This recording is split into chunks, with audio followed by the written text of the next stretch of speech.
Good afternoon. This meeting will come to order. Welcome to the May 18th, 2026 regular meeting of the Land Use and Transportation Committee of the San Francisco Board of Supervisors. I am Supervisor Myrna Melgar, Chair of the committee, joined by Vice Chair Supervisor Cheyenne Chen and Supervisor Bilal Mahmoud. The committee clerk today is Mr. John Carroll. I also want to give a special thanks to Jeanette Engelhoff at SF TV for staffing us during this meeting. Mr. Clerk, do you have any announcements? Yes, thank you, Madam Chair. Please ensure that you've silenced your cell phones and other electronic devices that you've brought with you into the chamber today. If you have any documents to be included as part of any of today's one file, you can submit it to me. Public comment will be taken on each item on today's agenda. When your item of interest comes up and public comment is called, please line up to speak along your right-hand side of this room. Alternatively, you may submit your public comment in writing in either of the following ways. First, you may email your comments to me at john.carroll@sfgov.org. Or you may send your written comments to our office in City Hall. That is 1 Dr. Carlton B. Goodlit Place, Room 244, San Francisco, California, 94102. If you submit your public comment in writing, I will forward your comments to the members of this committee and also include your comments as part of the official file on which you are commenting. Items acted upon today are expected to appear on the Board of Supervisors agenda of June 2nd, 2026, unless otherwise stated. Thank you, Mr. Clerk. Please call item number 1. Agenda item number 1 is an ordinance amending the health code to prohibit smoking in the outdoor patios of bars and taverns, eliminate exceptions allowing indoor smoking in bars with no employees, bars with historically compliant semi-enclosed smoking rooms and hotel rooms, to conform to provisions of California law, and repeal suspended and superseded provisions regulating smoking in certain other locations. Thank you, Mr. Clerk. Colleagues, this is my legislation. Thank you so much for being willing to hear it. I will be asking for a continuance of this item to June 8th. We have gotten a lot of communication from the public on both sides of the issue, folks who are supportive and folks who are not supportive.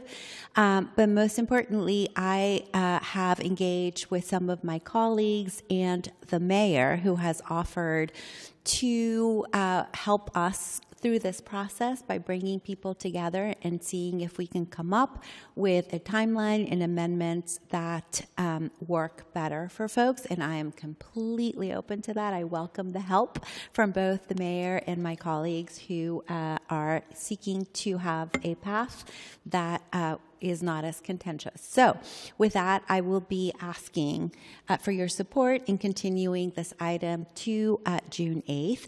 But since it is agendized today, we do have to take public comment. For folks who are here to comment on this issue, just keep in mind we will be continuing it to June 8th and not taking action today. So I don't see anyone else on the roster wanting to provide comment or have questions. So let's go to public comment on this item, please, Mr. Clerk. Thank you, Madam Chair. Land Use and Transportation will now hear public comment related to agenda item number 1. If you have public comment for this item, please feel free to come forward to the lectern at this time. And if you're waiting for your opportunity to speak on this item, you can line up to speak along that western wall. Let's get the first speaker, please.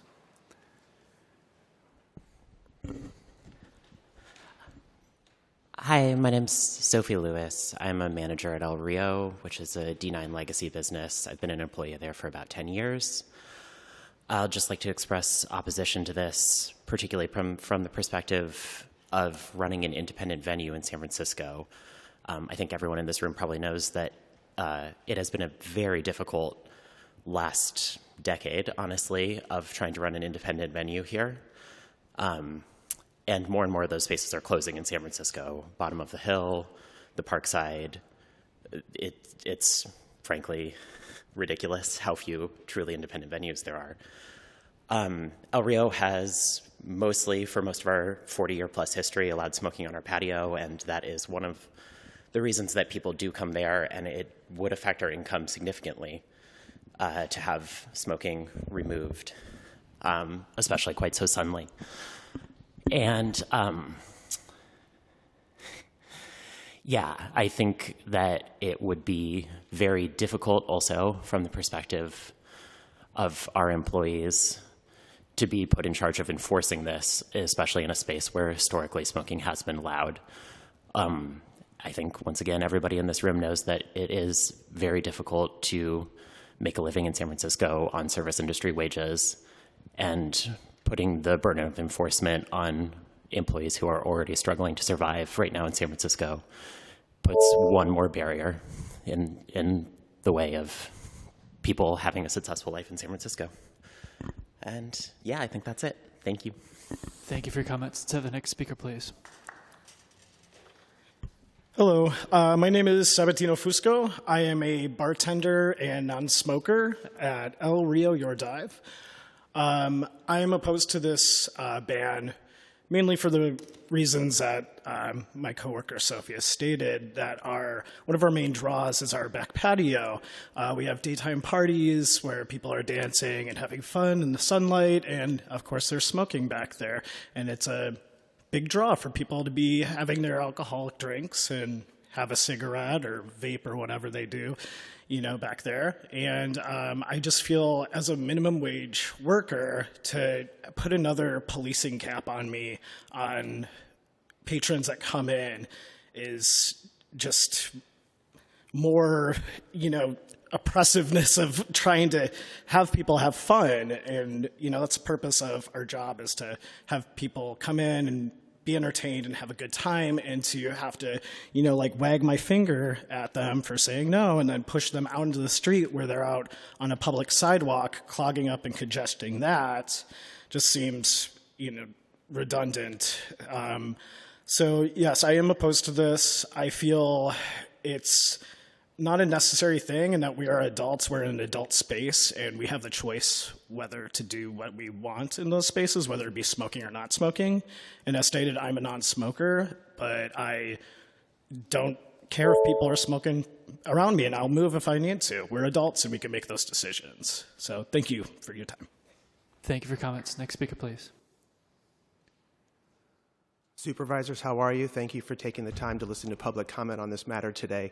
My name is Dan Surratt, and I'm one of the proud co-owners of Finnegan's Wake.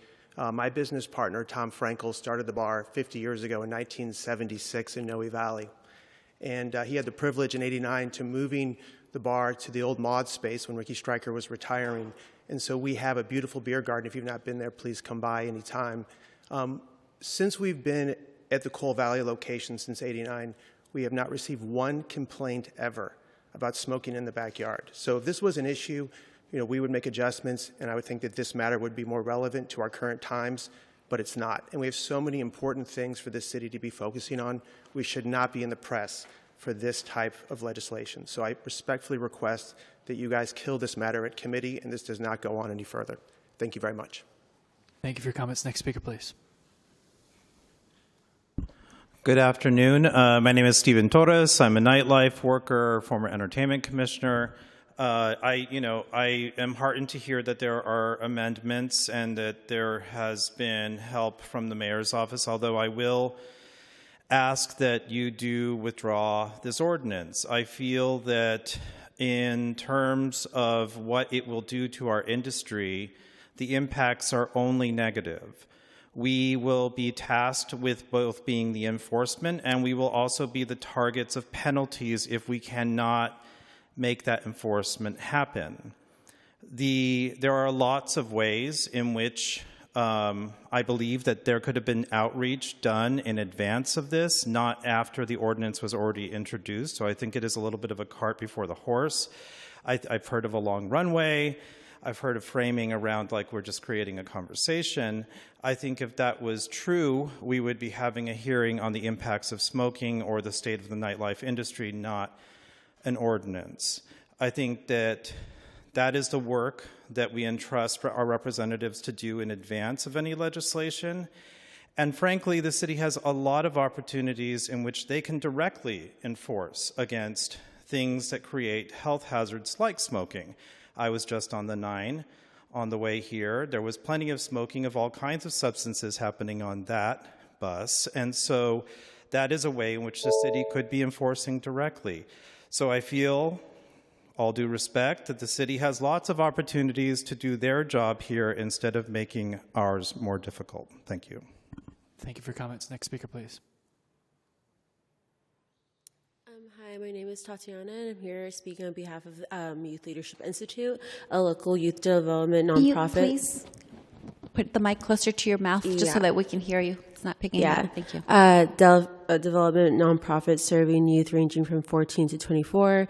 I'd like to express my support of smoking-free bar patios because secondhand smoke and nicotine fumes are harmful to both public health and the environment. Though the two programs I lead as high school youth in San Francisco, we work to promote healthier communities and educate young people about the harms of tobacco and nicotine. Although many of my youth we work with are not yet enough to go work at bars, when the day comes, I want them to be safe from secondhand smoke and nicotine vape fumes on the bar patios. Bar patios should be welcoming to everyone, including people with asthma and other diseases that make them vulnerable to smoke exposure.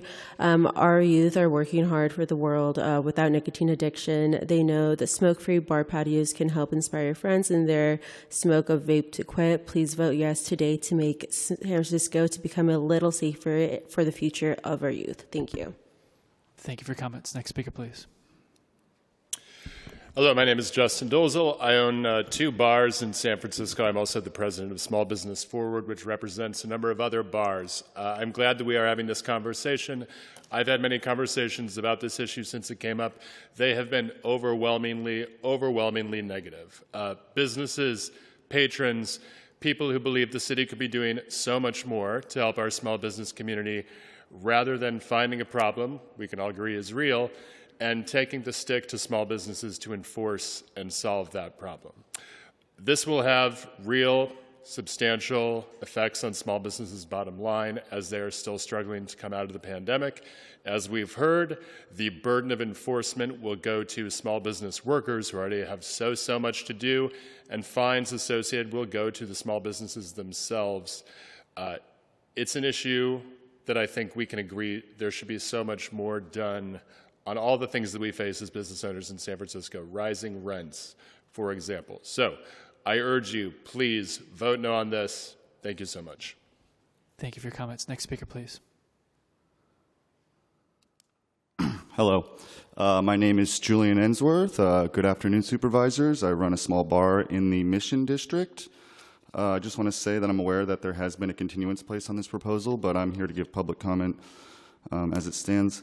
I'm here in solidarity with the other small business owners to vote no on this number.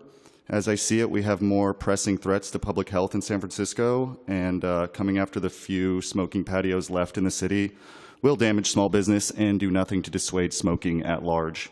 San Francisco nightlife already faces extra obstacles to make it difficult to compete nationally and internationally. And being such a cosmopolitan city, our reputation as a travel destination needs to be considered as a factor in promoting tourism, bringing more people to San Francisco. I feel this ban is unnecessary and out of touch, out of line with promoting small business, which is the backbone of our city tax revenue. Thank you very much. Thank you for your comments. Next speaker, please. Hello, my name is Zach. I own the Occidental Cigar Club on Pine Street. We are a 32-year business. We are employee operated. Most of the things I wanted to say have already been echoed. The beauty of patios in the city is that there are many that do not allow smoking, and not everyone has to go to a patio that allows smoking. We have choices. I just personally signed a 6-year lease. I've got another almost $250,000 in an SBA loan.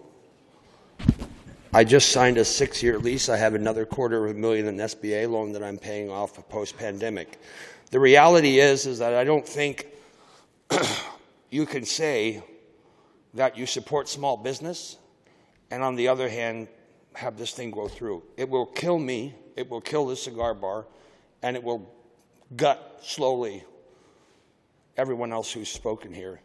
And I can think off the top of my head 10, 11 bars, I'm not even really trying to think, that will absolutely lose their market share. So I'm encouraged that there's been a continuance, that you're going back to the table. But the point is that if this thing does go through, we're all screwed. You know, if you're an owner, if you're an operator, if you're an employee. So I look forward to continued conversation. Thank you. Thank you for your comments. Next speaker, please. Good afternoon, Supervisors. My name is Mary Kemp. I am a resident of San Francisco, and I represent the American Cancer Society Cancer Action Network. For 10 years, I worked as staff in restaurants. I have asthma. I know what it feels like to spend an 8-hour shift breathing air you didn't choose. This is fundamentally a worker protection issue. Bar employees cannot opt out. Customers decide whether to sit on the patio. Workers don't get that choice. They go where the tables are. Right now, 1 in 3 young adults in San Francisco and Alameda counties are exposed to secondhand smoke at work. These workers are disproportionately low income and Latino. They are already doing everything right, showing up, working hard, and we are allowing them to be harmed for it. The CDC is unambiguous. There is no safe level of secondhand smoke exposure. Even brief exposure damages blood vessels. For someone with asthma, or a heart condition, or pregnancy, brief isn't brief enough. And unlike customers, workers absorb that exposure every single shift. In a city as dense as San Francisco, smoke doesn't stay on the patio. It drifts into the apartments and homes next door. Children in those homes are breathing it too. And for children, secondhand smoke means respiratory infections, ear infections, and asthma attacks.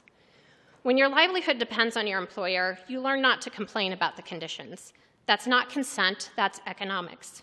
We don't ask our workers to advocate for ventilation standards or slip-resistant floors. We set a standard because individual workers are rarely in a position to advocate for their own safety. I ask for the continuation. Thank you.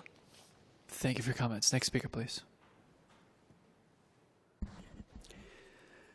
I'm Brian Davis, District 5 voter, co-chair, San Francisco Tobacco Free Coalition.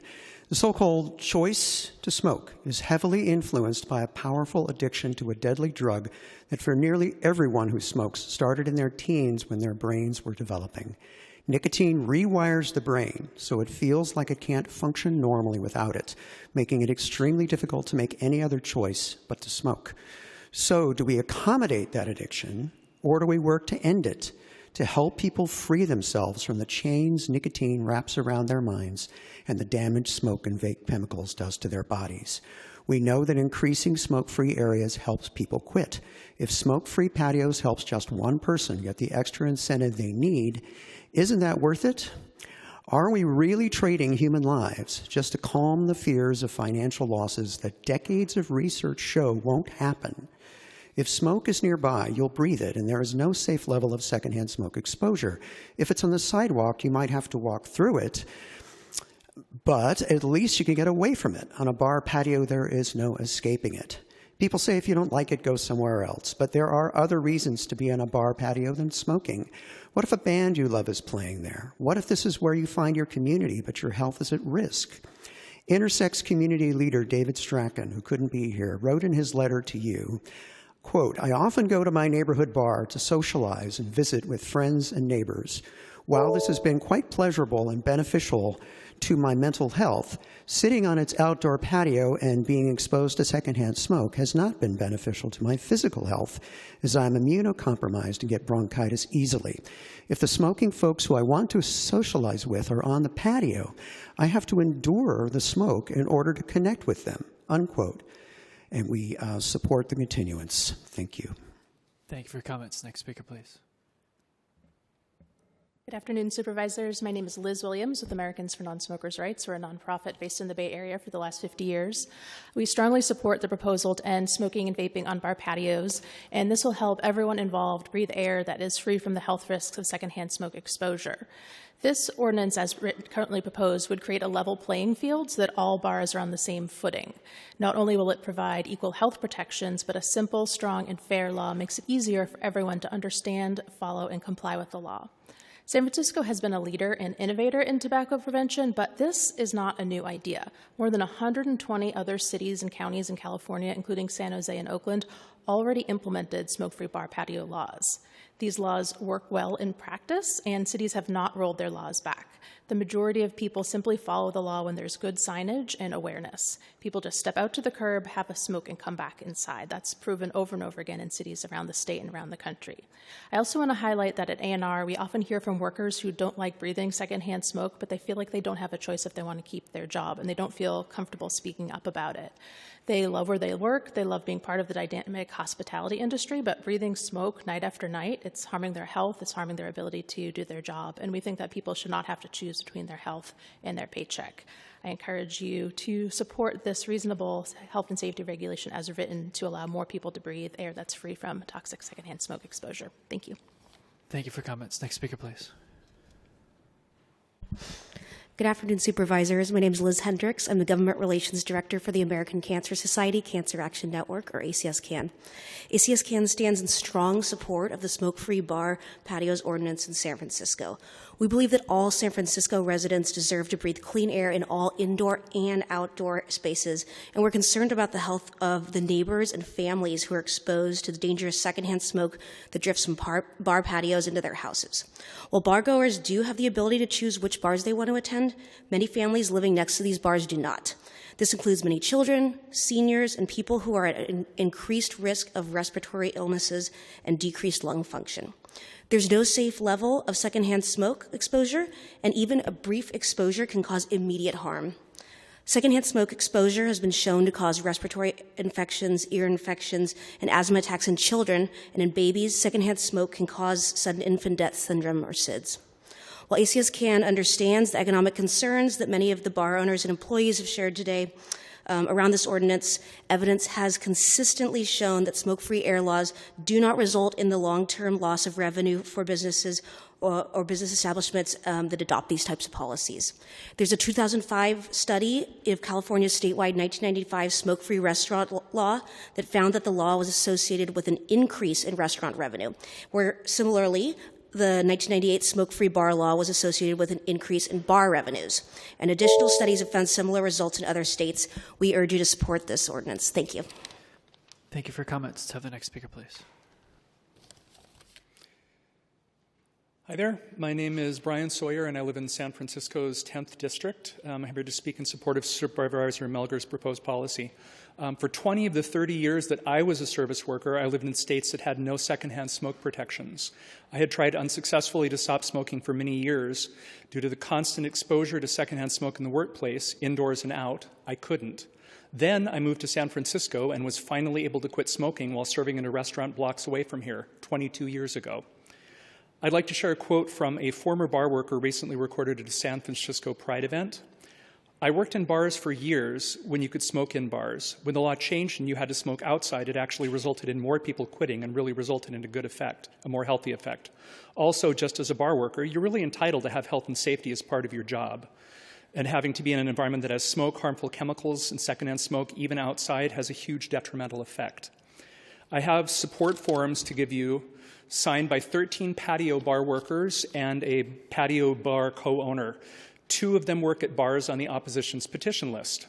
They all signed this statement. I support a citywide policy in San Francisco that would protect the health of workers and customers by requiring all paid areas of every bar to be free of tobacco and vape smoke, including patios and semi-enclosed rooms. Some of the workers signed anonymously out of fear for their jobs, including one who works at one of the bars on the opposition's list. No one should have to fear for their job by speaking out in favor of protecting themselves and other workers from toxic secondhand smoke. Also, please note on the petition page that the Parkside is marked as being in District 11 when it's actually in District 10. Thank you. Continuation, please.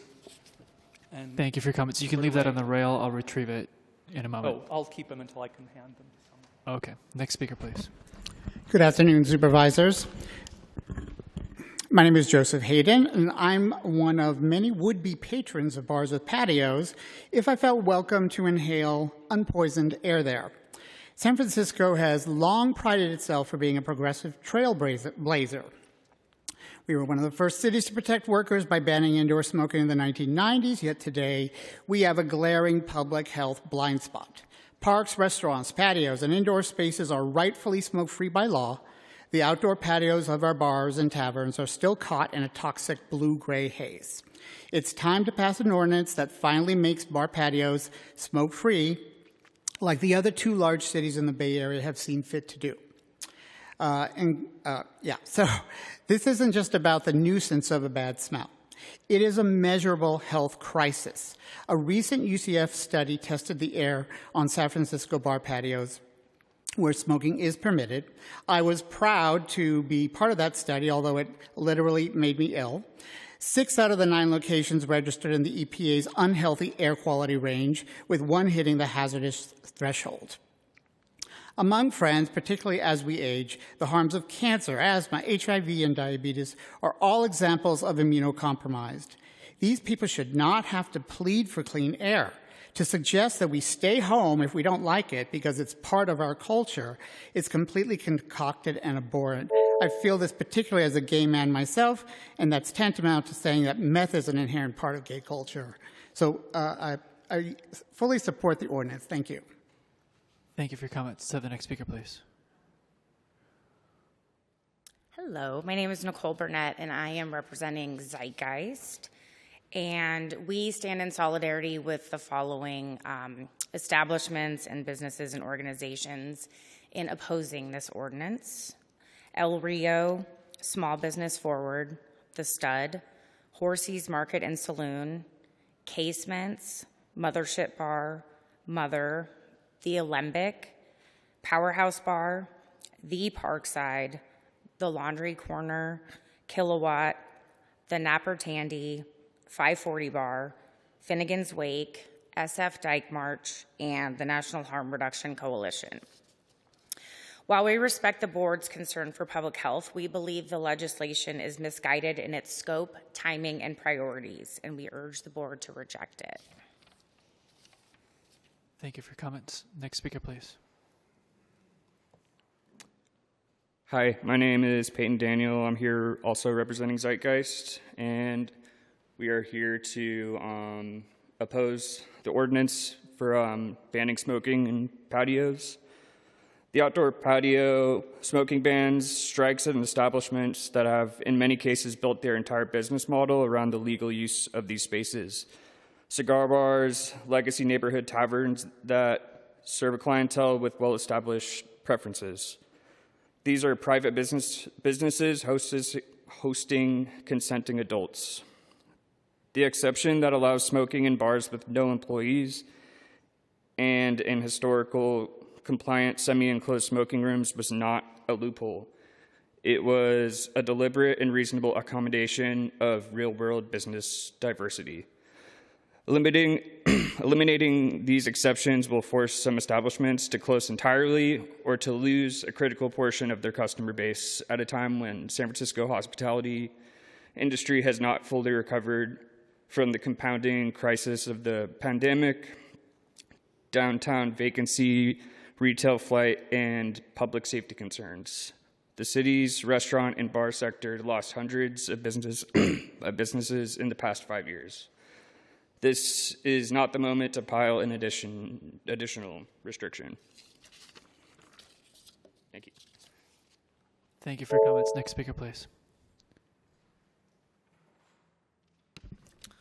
Hello to the Board of Supervisors. My name is John Marock. I am a co-owner of a small business located in the Mission, and I'm here today to ask that the board vote no on the proposed smoking ban, file number 260361. While I respect the board's concern for public health, the proposed legislation is misguided in its aim and priorities. An outdoor smoking ban contributes to the existential threat of many of San Francisco's most beloved locales, some even legacy businesses that serve as lights in the city's already faint nightlife. By placing yet another barrier upon small businesses that currently face legislative demands far beyond state and federal requirements. In addition to the threat of losing business, the legislation, as it is currently written, places enforcement responsibilities on bar staff and management. Monitoring outdoor spaces and navigating potential conflict that may arise from asking patrons to put out their cigarettes or to move to the streets, bearing risk of citation if patrons refuse to comply, are the last things that we need to be worrying about on top of our regular operational duties. Additionally, while the proposed legislation is well-intentioned, in practice it will do little to make public health safer because it just displaces the issue. First, outdoor smoke dissipates within seconds after cigarette smoke is exhaled, and exposure falls sharply with distance. And second, allowing outdoor patios for smoking, areas where people can choose not to inhabit should they not wish to be around smoke, controls where smoking is allowed, instead of pushing smoking patrons onto the streets where other businesses like restaurants and retailers might be affected. Even in a country like Japan, where smoking is not allowed on city streets, smoking is permitted in outdoor bar patios. In a time when the city is still recovering from the economic blow of the COVID pandemic, the Board of Supervisors needs to be focusing its priorities on legislation that actually serves the city and its economy, like creating affordable housing and addressing storefront vacancies. Our bars are small businesses that are the employers, tax base, and fabric of the city's culture. If we want to keep San Francisco a city worth living in, please vote no on the proposition. Thank you for your time. Next speaker, please. Hello, Supervisors. My name is Gwen McLaughlin, and I'm here today as an enthusiastic bar patron and also an organizer with Small Business Forward. And I'm here to ask that you withdraw this ban on smoking on our bar patios. While I appreciate the intention behind the ordinance, I just can't really wrap my head around why this legislation is a priority in the city. I hear politicians pay a lot of lip service to their commitment to supporting small businesses in San Francisco, but this is something that will unequivocally hurt our small businesses and their staff who work there. Both of whom will bear the brunt of both the enforcement and the penalization from this legislation, which seems particularly unfair. I think also people have already addressed the fact around that, like, if you are someone who likes smoking on bar patios, if that's not allowed, you will certainly be smoking on the streets in front of those bars, which are neighbors to parklets where people are eating their dinners outside. As of right now, there's no ban on smoking on the streets, and I think that's a really important piece of this puzzle, and I think that's a good point. I also want to add that there are over 20 bars signed on to the petition right now, along with this petition has been circulating for about a little over 2 weeks now, and there are 2,496 signatures on that petition. So this is clearly something that San Franciscans are following, they're paying attention to, and they are not in support of. Thank you. Thank you for your comments. Next speaker, please. Good afternoon, Supervisors. My name is Bob Gordon. I'm speaking as a gay man, as a resident of District 8 in the Castro, and as a volunteer with American Cancer Society Cancer Action Network, urging you to support this ordinance, this clean air ordinance. So I moved to San Francisco in 1993, and in 1993, restaurants were still smoke-filled, but it wasn't long before all restaurants had to clean up their air. I remember it well. Some restaurants really panicked, saying that clean air would somehow put them out of business. Didn't happen. In 1998, smoky bars had to clean up their air. It wasn't easy, but again, some bar owners panicked, saying that clean air would somehow put them out of business. Again, didn't happen. Today we hear some bars panicking, some saying that they tried to restrict smoking on their patios, that clean air on their patios would somehow unequivocally hurt our bars, as was heard today. It's actually the opposite, and we know this from decades of smoke-free restaurants and bars. Clean air attracts more business. A policy like this one creates a level playing field, no more discrimination. Smoke-free bar patios mean that everyone can enjoy the vibe, the music, their friends, and if someone wants to smoke, they head to the curb to smoke, eager to come back to enjoy the vibe, the music, and their friends. Harmful chemicals have no place in our city. Discrimination has no place in our city. There should no longer be toxic exposure on patios, period. Clean air can be good for business. Thank you. Thank you for your comments. Next speaker, please. Good afternoon, members of the Land Use Committee. Thank you for your leadership and your time to discuss Supervisor Melgar's ordinance. My name is John Ma. I'm a 32-year resident of San Francisco. I'm a general surgeon at Chinese Hospital. I was the 2018 president of the San Francisco Marin Medical Society and a previous president of the American Heart Association, who have both supported this legislation. I'm here to speak on behalf of the Medical Society, who are one of the sponsors. I agree with the decision to continue because I believe further education and further conversation will be really helpful to identify ways to help the smokers who are visiting these bars to help them quit. I'm a surgeon. I've seen the hidden costs to society from smoking that we often don't discuss. Wound infections, failed operations, readmissions to the hospital, prolonged ICU stay. These cost our nation hundreds of billions of dollars annually. It's been estimated by UCSF researchers that the costs of smoking burden our state, burden our city, $500 per resident and nearly $5,000 per smoker. Our city has a very long history of leading the way in tobacco control. We led the efforts to end the use of chewing tobacco at Oracle Park and Major League Baseball stadiums all across America, to support the tobacco tax, and to stop the sales of flavored tobacco products, and to rein in the e-cigarette industry.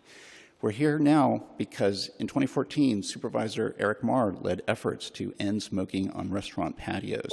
There was an exemption created for bar patios, but afterwards, cities all around us, surrounding us in the Bay Area, adopted his model ordinance, but eliminated this loophole and exemption. I fully support closing this. I thank you for your consideration, and I hope that we have a very thoughtful conversation moving forward about the ways that we can help San Franciscans quit smoking. Thank you. Thank you for your comments. Next speaker, please. Kristen Evans from Small Business Forward. I want to thank Dr. Ma for also thinking about a different approach to how we might approach the challenge of smoking on patios. At the Small Business Commission last month, the small business commissioners all voiced a concern about how this legislation came about and how there had been a lack of outreach and an outpouring and outcry from bar owners that had just recently become aware of the proposed legislation.